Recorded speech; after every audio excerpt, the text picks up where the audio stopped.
Hello, everyone, and happy Dyslexia Awareness Month and happy Learning Disabilities Awareness Month. My name is Dr. Kathryn Garforth, and I have the pleasure of having my mentor, Dr. Linda Siegel, join me today for a conversation about learning disabilities and taking a diagnostic perspective.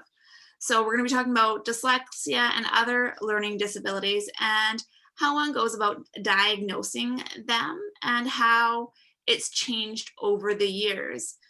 So Dr. Siegel, why don't you tell us a little bit yourself and your background? Hello, everybody. I'm an educational psychologist, recently retired from the University of British Columbia. And in my career, I have engaged in research, assessment, clinical work, and I've been, for many, many years involved with learning disabilities of all sorts.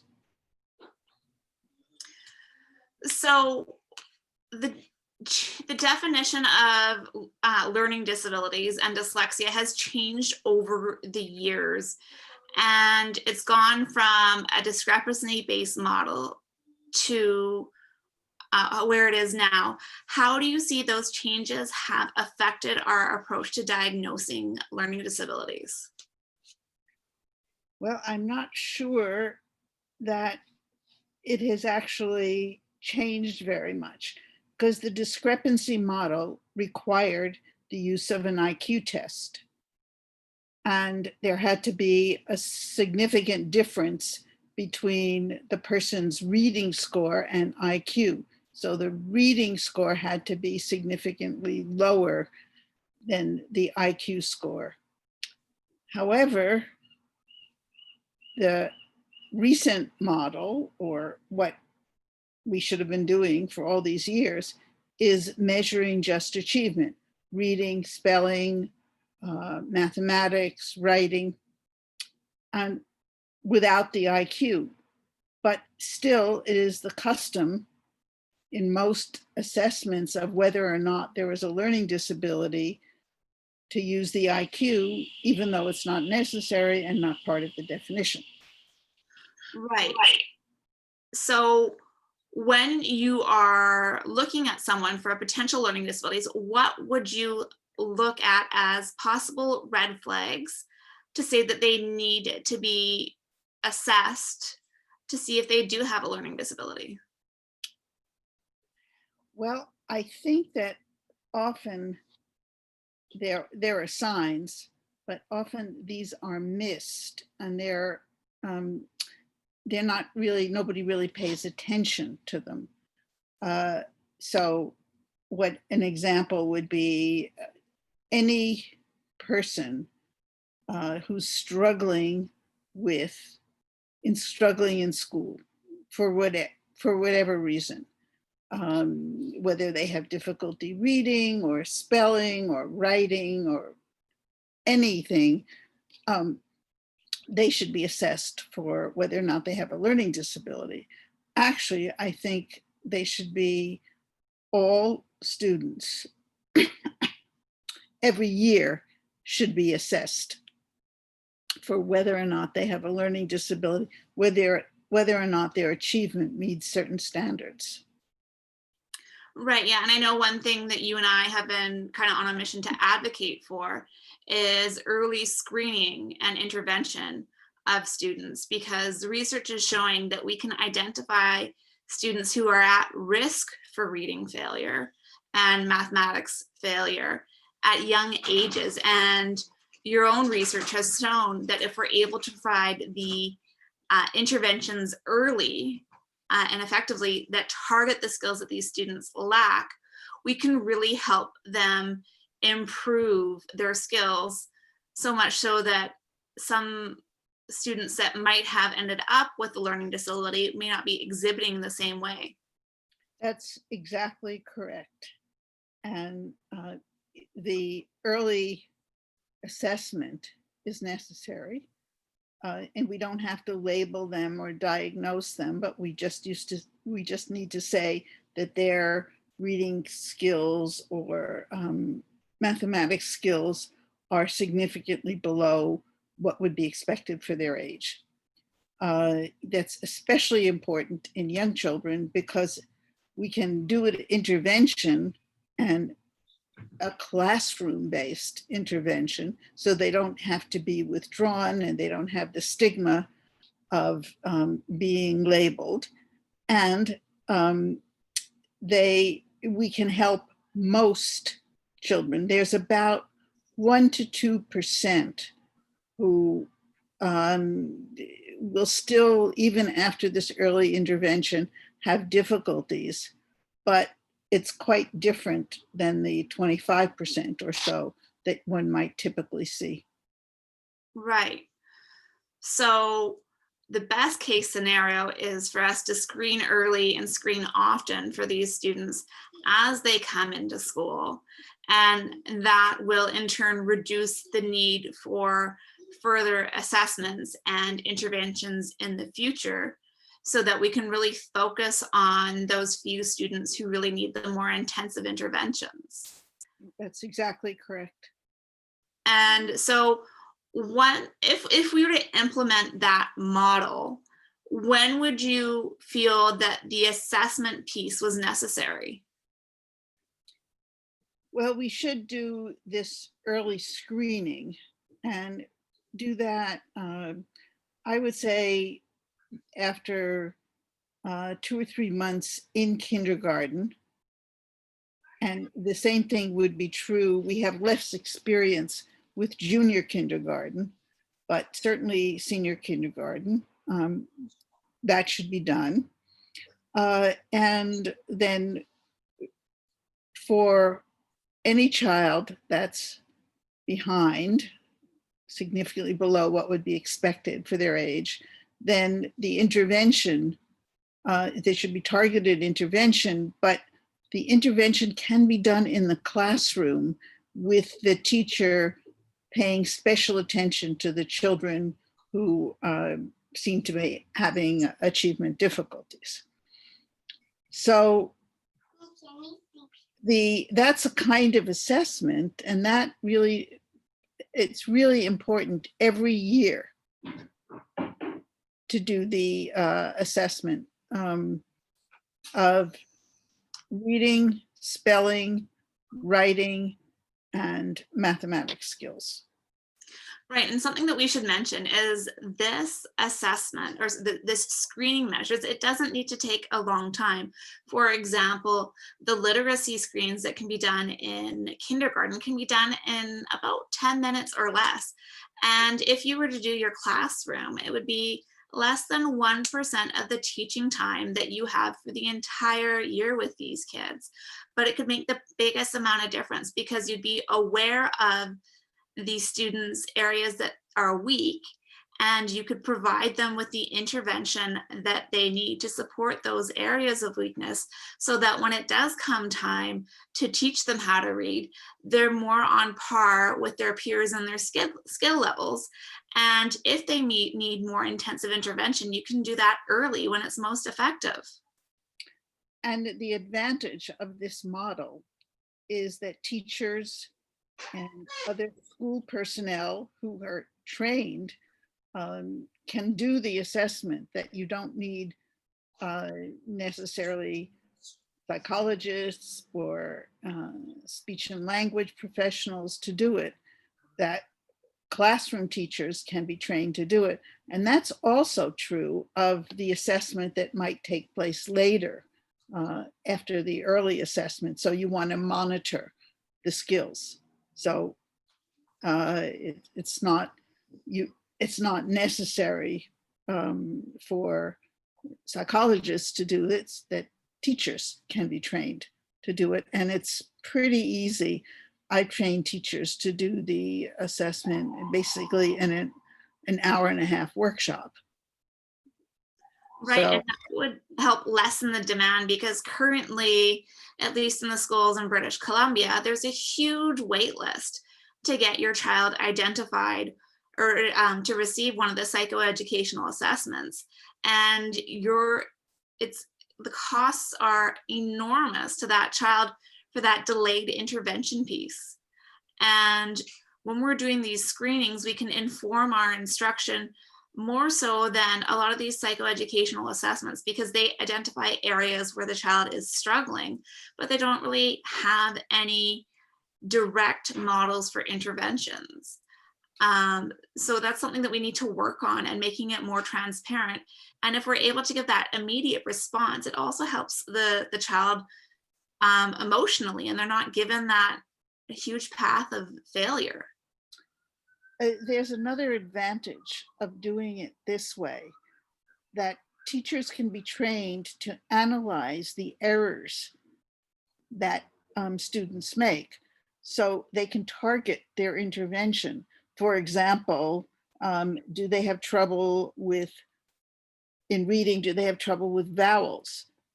So, and they get, basically, they get the consonants. So then the instruction can be more targeted on the areas of difficulty. Yeah, and as teachers gain a more full understanding of the English language and how everything works, then these error analysis can be so informative and really give you the guide that you need to support these students to a fuller extent.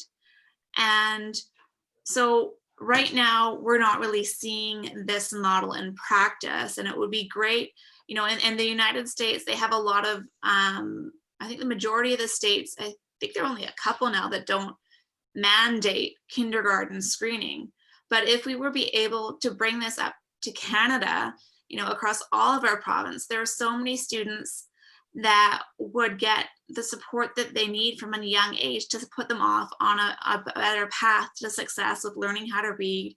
And there are similar ones that we can do in mathematics and helping with their writing, so that we can support them from the start.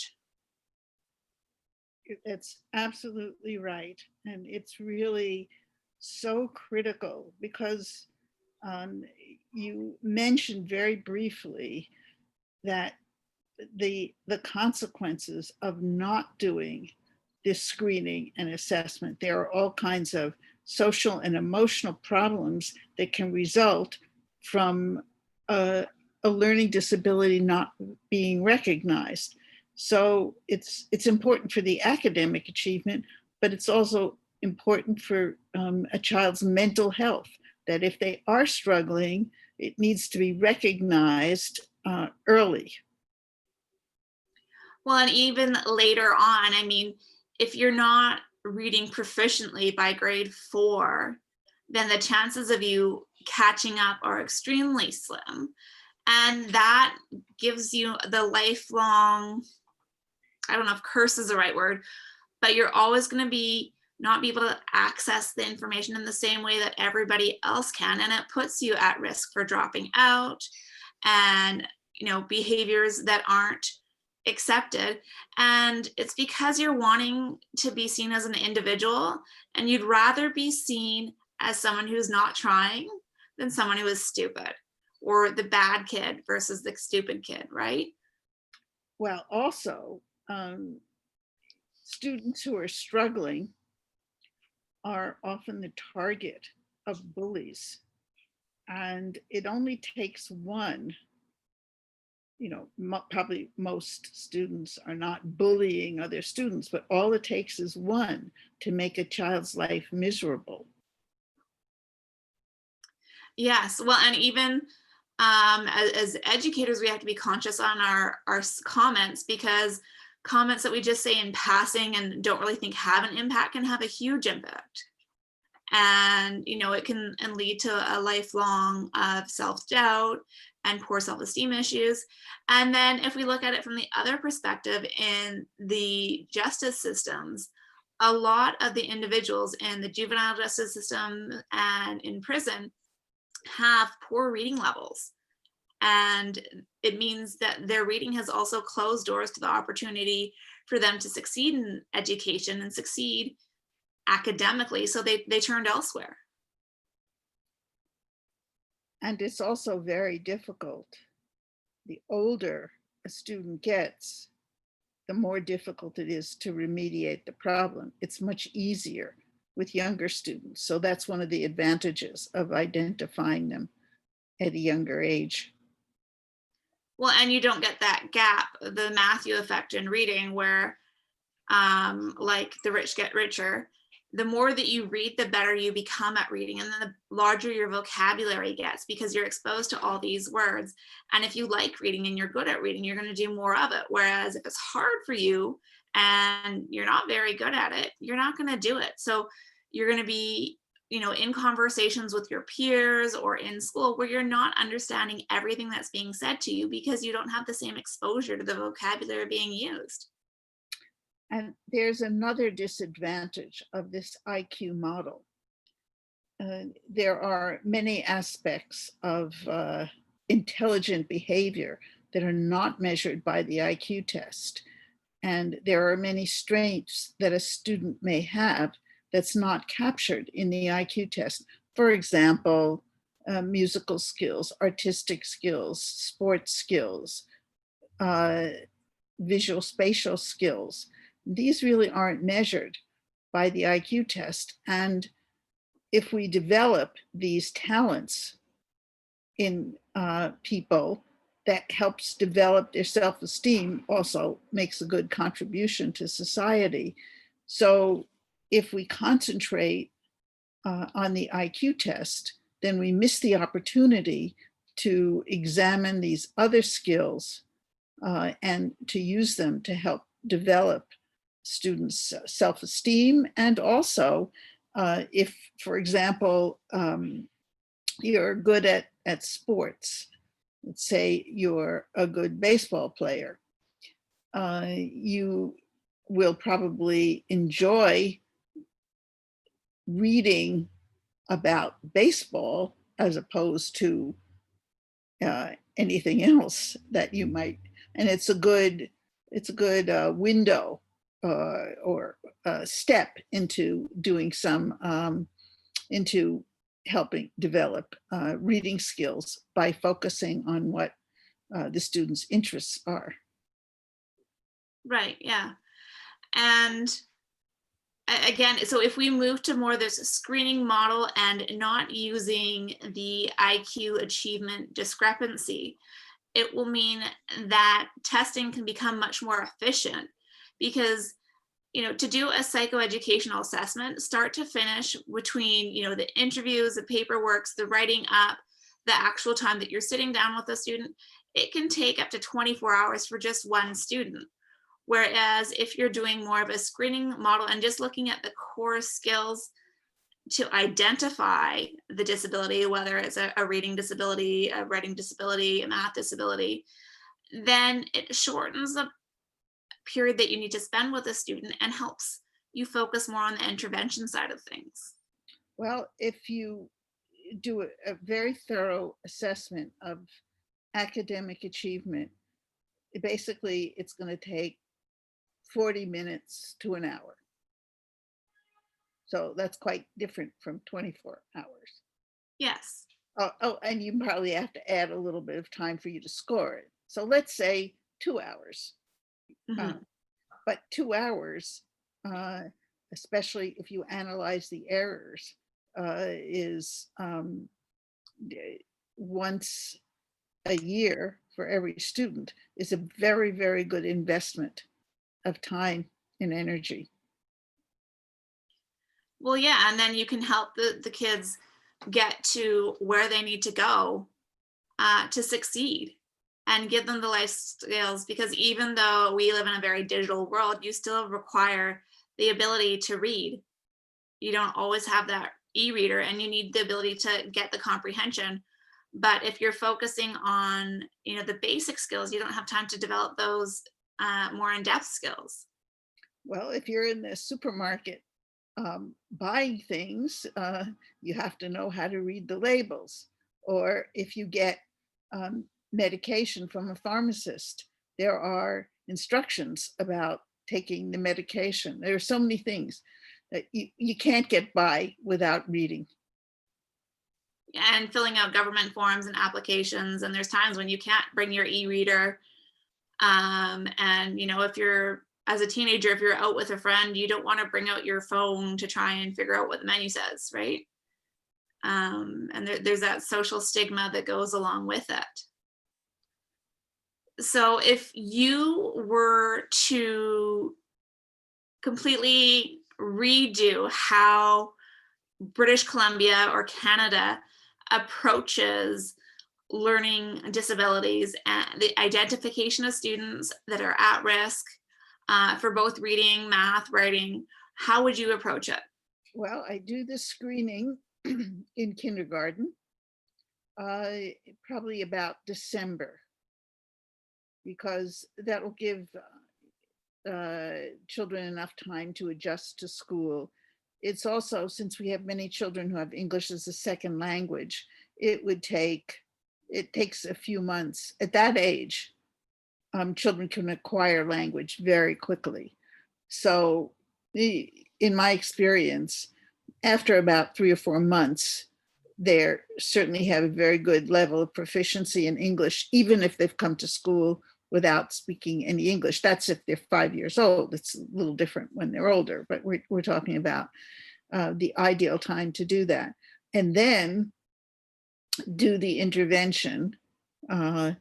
Basically, the intervention is developing phonological awareness skills and phonic skills, and then assess the children again at the end of kindergarten, and then just regularly once a year.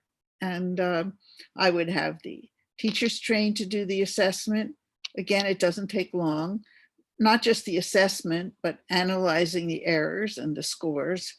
And also, I would encourage teachers to try and understand what the child's strengths were. Things that aren't measured, are there sports that they like? Are there certain musical skills, whatever?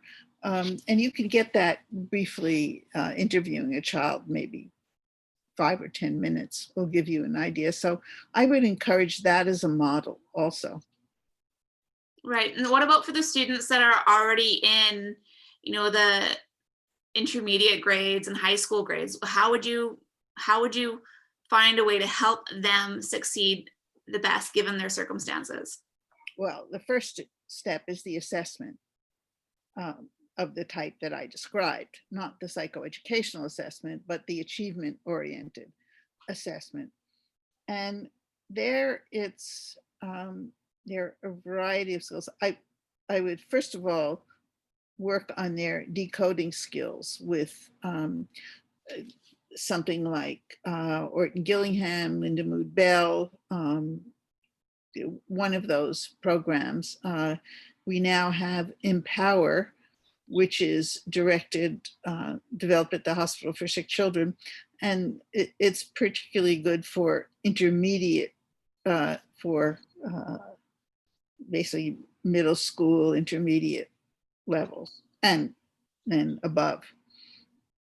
For reading, for mathematics, we have Jump Math, which is very good. And that's, I think it's now kindergarten through grade 8, although they were working on a high school version of it. Junior undiscovered math prodigies. Yes. And it takes a very structured approach to teaching math, where it starts at the concrete stage where there's the manipulables and the actual tools that they can use it that are 3-dimensional and teaching the strategies. Then they move to the representational, where they use 2-dimensional drawings to represent the objects on the page, and then to abstract, where we're just working with the numbers. And it's a very comprehensive program. Yes. Yeah. Now, would your method of assessment change depending on an individual's struggles?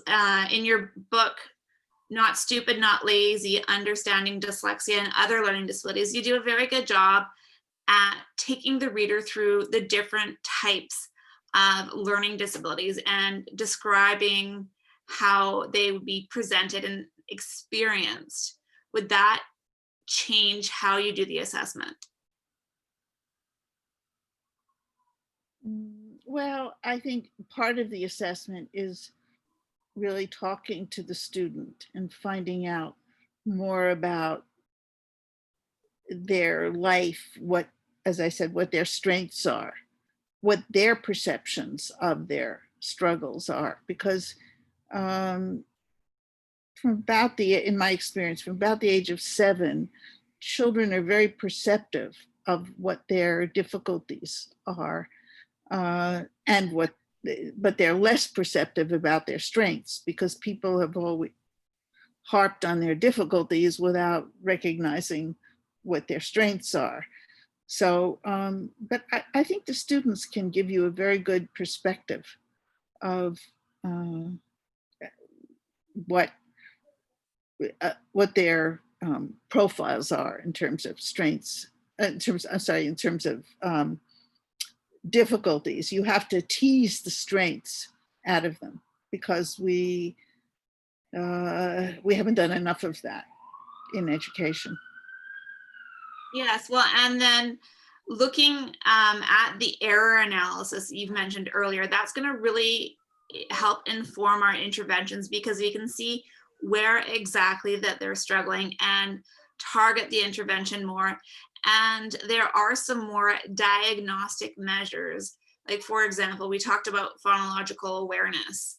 So during your assessment, you may just have a quick screen of the phonological awareness, but then decide to go more in depth to try and really tease out where they are achieving their phonological awareness, because that's a skill that starts from very broad at the word level all the way up to the phoneme level. And it's important that when you're working with a student that struggles in phonological awareness, you're working at the level that they're at and not one above, right? So if a student is struggling with rhyme awareness and figuring out whether 2 words rhyme, like can and man, then working on breaking it into its individual phonemes is not where your effort should really focus on at that moment.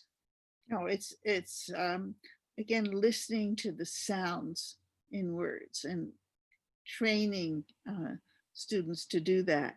It's also would be a very good way of teaching foreign languages. We don't do enough of that in teaching foreign languages. We often jump right into the grammar or the vocabulary without helping them really hear the sounds of the language. So even if you're learning a foreign language, you also need phonological awareness training.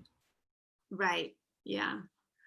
And I would say that we know less about this, but I would also measure 3-dimensional visual spatial skills.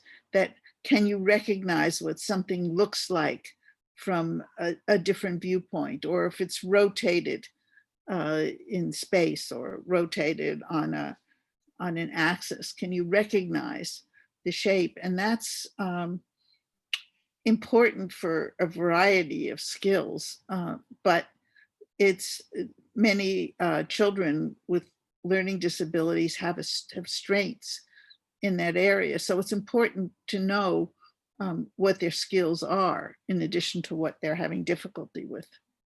Yeah, and it can be very helpful for them to learn about the areas that they do have strengths in, and be very motivating. Say, look, you're so good at this, and yeah, this is more difficult for you, but we can work on it. But then also not to just focus on the strengths all the time, because then their ability to do it is going to kind of dampen their motivation to do it. Mhm. Right? Like, if you're good at um, 3D visual stuff and have to do it all day, every day, then it may not be as fun to you anymore. No, and uh, it's not going to help you learn to read, but it may help you in other uh, with other skills. So it's just an important thing to know about yourself. Yes, definitely. Definitely. And having that better understanding of your strengths and weakness profile can help you as a person develop and also help you in your advocacy efforts. And that's something that I also think that we need to start scaffolding in more at a younger age when we talk to these kids, and be real with them, say, okay, this is where you're weak, but we're going to work on that by doing this, and we can help you build those. And so if you're doing something like this, it may be hard because of this. Kids are very intelligent, and it's important for them to have a better understanding of why things are happening. That's right. And to be honest with them about what their disability is. And sometimes some of them may say, okay, I have dyslexia, I don't have to clean up my room. No, that doesn't work. So it's important to know that they have difficulties and they're going to get help for their difficulties, but it's not an excuse. Well, no, and they need to learn how to compartmentalize it, right? Yeah. To say it's part of who I am, but not who I am. And when they're doing something that affects one of their their weaknesses, they can say, I'm struggling this because of my dyslexia, or because of my dyscalculia, because of my apraxia, because of my dysgraphia. And then it means that they can be a little bit less critical of themselves, because they're able to say, well, I'm so much more than my dyslexia or Yes. my diagnosis. This task that I'm working on right now just challenges me in those areas. Yes, that's absolutely correct. Yeah. So if you were to give advice to, the Canadian education system, what do you think their next steps would be around, the teacher education? Because we're going to have to, if we're going to make this move forward to doing a screening model where we identify risk early, we're not diagnosing, we're just identifying risk, providing the support to the students through starting in kindergarten or even junior kindergarten where it exists, and shifting our model from an intervention model, or sorry, a deficits model to a prevention model, right? So we're trying to move it so we catch the kids before they fall. So it's something that has to be attacked on several fronts. I almost consider it a war, because I think that's what it's like. So the first place, but not the only place, is the Ministry of Education. It's a provincial responsibility, but the Ministry of Education has to take the lead in advocating and providing the means to do the early identification and intervention. Another front is teacher education programs, where teachers have to learn about dyslexia and other learning disabilities. They have to learn how to do this screening and assessment. And most importantly, they have to learn about the interventions. What can they do in their classroom? What is above and beyond what can be done in the classroom, where there may need to be some special programs. We have to convince teachers that this is the approach. We have to work with educational psychologists and provide other to help enhance their job, so it doesn't consist only of assessment, that there are mental health issues that psychologists should be involved in. So I guess these are the fronts that we need to work with in really turning this around. Yeah, and one thing that I think that we should mention is that some of these early interventions that we've been talking about are not going to change your teaching in a drastic manner. So if you're already a teacher in the school system, it's very hard to, take the time off to do a whole bunch of professional development and take some of these more intensive courses like the OG tutoring course or the Linda Mood Bell or the letters. They're costly in time and finances, but there are ways that you can help learn about these skills and with resources support them. I mean, there are activities that you can do for phonological awareness that will take maybe 10 or 15 minutes of your day in the whole class, and just doing fun call and response activities to help the students with their phonological awareness. And it's going to help the students that are at risk, it's going to help the students that are English language learners, and it's going to help the students that are doing typically achieving. Like, it's working on phonological awareness is not going to hurt any of these students. It's going to mean that they develop these skills that are going to help them.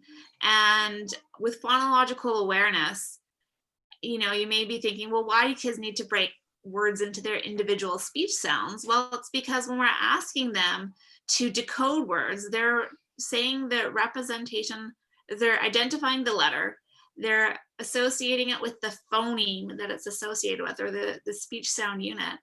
And then they're going to have to blend those sounds together to come up with a word.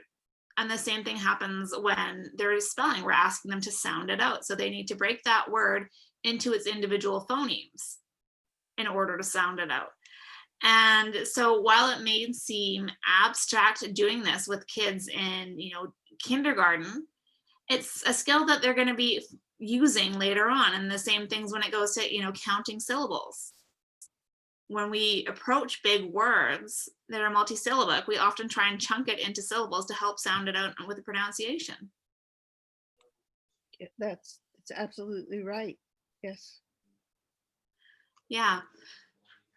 So do you feel that we can have a model where we incorporate this into the Strong Start programs and give medical professionals more of an idea about how they can facilitate this in their wellness checkups, right? Are there things that they can be asking parents, with their younger children to identify any things that are at risk? Well, one of the biggest risks is children who are significantly late in learning language, in developing language.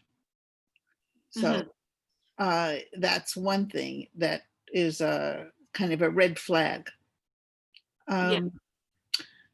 There are children whose motor development is significantly delayed, and that's a red flag for a variety of problems, not necessarily dyslexia, but other problems also. So obviously, if any of these milestones are significantly delayed, then it's a red flag. But especially the speech and language one, if a child, certainly by the age of 2.5 or so, is not really speaking a lot, then that's a red flag. So that's something that parents and professionals need to be alert. It takes children 5 or 6 years meant to develop a correct pronunciation of some of the letters. So some of that is normal. For example, the R sound is the last one to develop in English. So if a child is struggling, 5 years old, and struggling with the R sound, that's probably not significant. But if it's later than that, then it's something where there should be a really thorough speech and language assessment. And one thing is there are certainly not enough money spent on speech and language assessments in any Canadian province that I know of.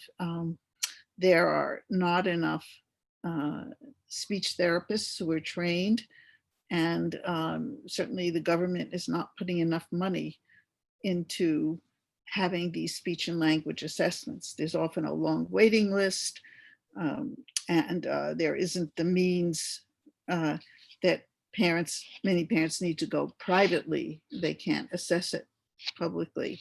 So that would be one way of helping prevent or reducing the number of learning disabilities.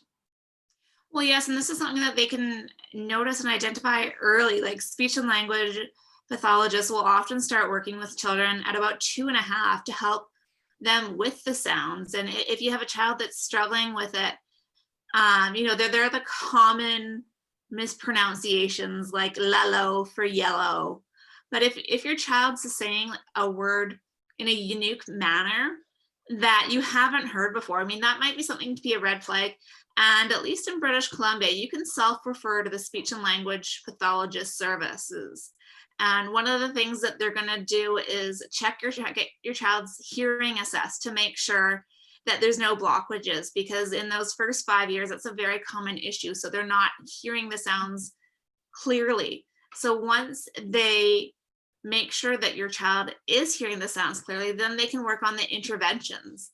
And there's some very effective play-based interventions that you can do to help your child. And that just is going to help them prepare for kindergarten that much better and working on those phonological awareness skills. So I feel that that's an important avenue to go down, and that's something that we can be including in our Strong Start programs and our preschool programs, is educating our early childhood educators more in these things to watch out for as a red flag. There's a free online video with a game called Play Roly, which helps children hear and develop their perception of sounds. So it's just PLAYROLY, Play Roly, and it's a game or a series of games that parents can play with their children, their young children as young as 3, and it seems to help develop their perceptions of sounds. And one thing we haven't touched on is people that have a family history of struggling with reading or a learning disability, whether it's in reading or math, because there is a genetic predisposition for things. What would you say to the parent that has a learning disability in their background or in their family? How should they, approach the school, and what would you say to them as advice as their child's growing up, what to look for? Well, that's where the early screening should be done with all children, even if they seem to be speaking well and not having any problems. That early screening is really critical. I think that if the early screening is done properly, then the burden should not be on the parents to go and bother the school. The school should be alert to this problem, and the child shouldn't necessarily be singled out, because we're doing this with all children, whether or not they have a family history. I mean, the family history is something that may help us understand the genetics of it, but it doesn't necessarily predict that just because there's a family history that a child is going to have a learning problem. It may or may not. And what's important is to really assess the children the way we've been talking about, and do the intervention as soon as possible. Yeah, and that's the key, that early interventions are the most successful interventions. in terms of how long they take to implement and the success that the child's going to have for them. And it's going to save them from the failure or the emotions that they feel when they're not able to read at the same time as their peers learn how to read. Right. Um, so why don't you take a few minutes and tell us about your book? Well, the book is written for the general public, parents, teachers, and I wish there was an audio version for people who have learning difficulties, but it explains what the basic learning disabilities are and what to do about them. And also there are stories about people who've had these difficulties and what they've done to overcome them. And but it's uh,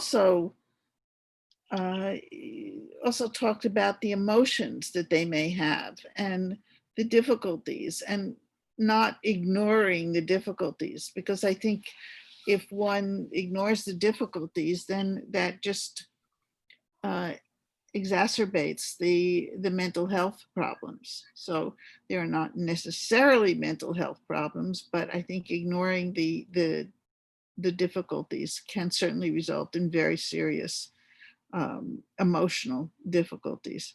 So it's a look at learning disabilities from a variety of perspectives. Yeah, and it's a really good read. I do definitely recommend it. So thank you so much for joining us today, Dr. Siegel. I really enjoyed having you here. For those of you watching, make sure you like Garforth Education so you can hear about the different lives that we're doing throughout the October Awareness Month. And tomorrow I'll be talking with Dr. Matthew Blackwood about ADHD and its neurological basis. Okay, we're off Facebook now. Sorry, Margaret, having issues. Of course. Yeah. So, but it must be dinner time, aren't they? Oh yeah, we eat it late all the time. Oh, okay. So they're used to it. So I think that went really well. That very good questions. Thank you for excellent questions. Do you want to come on again in October, or are you pretty packed? I'm happy to come on anytime. Okay, yeah, because I try to do it. Well, October I'm doing it every day, and then I think what would be really great is if we could basically almost do like a book study of your book. I mean, I don't have the new one; I still have the old one, but take time where we talk about each of like dyslexia, dysgraphia, dyscalculia, talk about what they are and what they mean. Yeah, that would be good. So I'll order another copy, or a copy. Is your new book very different from the old book? Well, it has much more or many more suggestions for parents. Okay, So then I'll pick it up. I think it would be good. And I can easily give you a copy, except Okay. I'm sitting in the middle of hundreds of boxes and I don't know which box it's in, but I would be glad to, if I could, to give you a copy if I could find it, but I can't.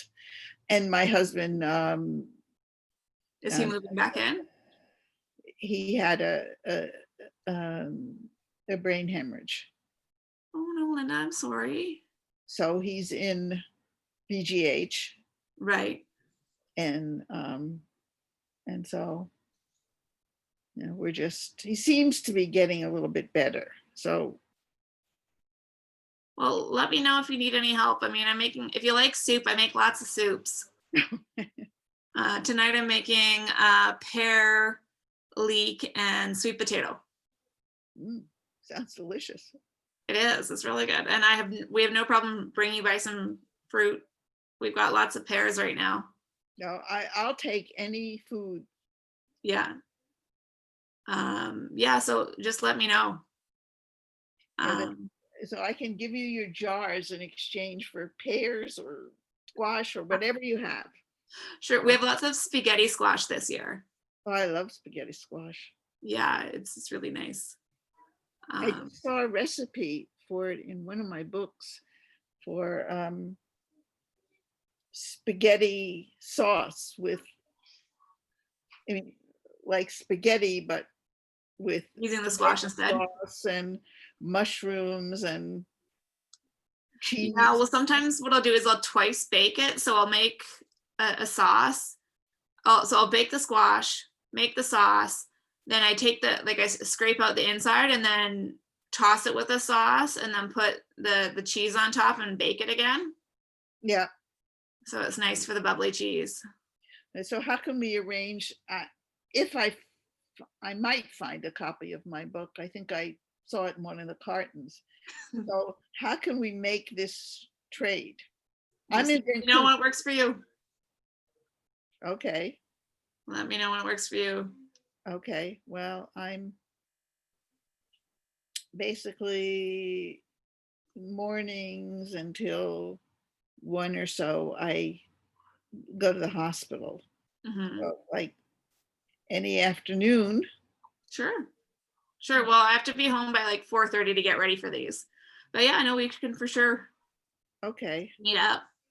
And do you like cocktails or like flavored sparkling water? Sure. Yeah. Because I've made a lot of drink syrups this summer. And I use them in just with some fizzy water. We have one of the soda streams. And then Mike makes them into highballs.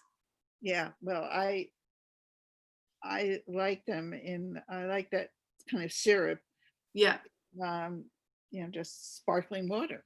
Well, that's how I use it. So I have a cherry lemonade, a blueberry limeade, red currant, white currant. I think I have a black currant. And I just pour like a tablespoon in with club soda. Yeah, that's perfect. I'll take And any. do you like apple juice? Oh, yes. Because we have a bunch of fresh pressed apple juice. Yep. And then we have the stuff that's becoming the alcoholic version in the shed. Right. Yeah. So, uh, how can we meet up? I can drive to you, Okay. or if we want to go somewhere for lunch or something after you see David. Sure. That would be great. Yeah, we could do that. That's easy enough to arrange. And let me know what day in October would work for you to come on again. I think And any day but the 14th. okay, all right, I'll take a look at my schedule. And then if you're ever up for coming over here for dinner sometime. Well, I have no car.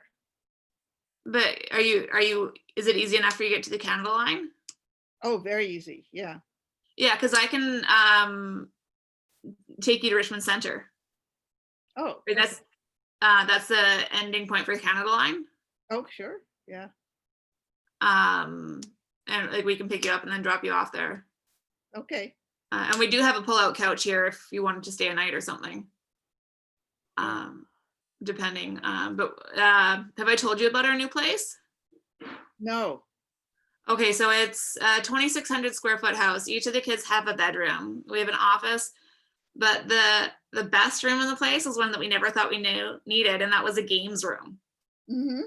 So it has a wet bar and a pool table and a shuffleboard table. Wow. And we were never, well, I guess Mike and I played, in university, we played pool at the bar or whatever, but now we play it all the time. And then it's got a big, beautiful backyard. We have, this is an 8,000 square foot lot.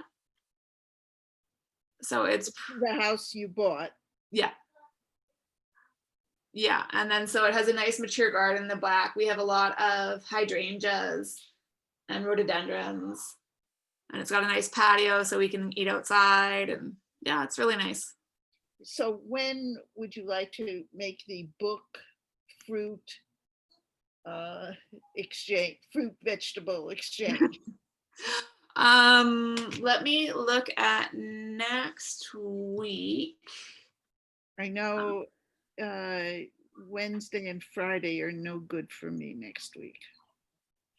Okay. Let me send you an email and get back to you about that, just because Okay. I don't have my book in front of me, and yeah. But yeah, if you have, and Seaston's lovely, so if you ever just want to come early for the afternoon, and I can pick you up and then spend time just walking around Steveston. Because there's that chocolate store that I've got chocolates at. Oh, yeah. And they've got these really, do you do much with chocolate? I love chocolate. Yes. So I, they have these little flavor wafers. One strawberry, raspberry, um, orange. no, the uzu, which is a citrus one, Yeah. and passion fruit. And so they go really nice at just eating them by themselves. But also for dipping like cookies in, Uh-huh. if you're making like a nice shortbread. Okay. And then once this whole COVID stuff is over, I'd love to do one of their chocolate classes with you. Okay. That would be great. So what they do is on Sundays, they have a classically trained French pastry chef. And on Sundays, it's usually from like 1:30 until 3:30. Mhm. He does a class where we've done like a cheesecake one, buttercream, like decorating one. He does chocolate bonbons and whatever. They're just so much fun. I love it. I would love And I love to cook. I love yeah, to bake. I love anything yeah, to do with food. So, yeah, yeah. So he does it, and you get to take home what you bake mm, or what you make. You get the recipes, and they always give you a goodie bag. So wonderful. yeah, Yeah, well, I'm spending most of the week. I have to unpack. As I said, I really have 100 boxes to we unpack. still have boxes. We moved in March, Yeah. Well, the end of February. did you moved before COVID? Yes, like a week and a half before COVID, and then we put our house up on the market. And if we put it up on the market like 3 weeks before, we could have probably gotten $150,000 more for our place. Yeah. But what can you do? Yeah. Well, I guess I was in a similar situation. Yeah. So, because I know you had mentioned you were moving here a few months ago. So when did that decision finalize? Like when did David have to move? Oh, well, he was I had to pack up and get the Salt Spring house ready to sell. Yeah. And I started doing it, went on the market toward the end of May. Yeah. I had to spend several months getting it ready, Yeah. and it was COVID, so I had all the stuff for the thrift store. But not able to take it. Yeah. They didn't take it, and actually there was a little storage area under the stairs where I shoved it in, and then Yeah. I forgot about it. So here, the moving people are coming in a day. Yeah. And I went and looked inside, and there's all this stuff that I have to give away. Yeah. And our thrift store was getting very fussy because Yeah. during COVID, everybody stayed home and cleaned out their Yes. birds and whatever. And Yeah. so they thrift store, they saw me coming. Oh no, not you again. Right? Yeah. So, Yeah. so no, I moved in here Wednesday. The Yeah. house, Yeah. Yeah. That's what you're saying. yeah, the house it closed. Um the sale was finalized first week in August. Yeah. And then I had 3 weeks. Yeah. No, I'm sorry, it finalized in the beginning of September, the first offer, and then it was contingent on them selling their house.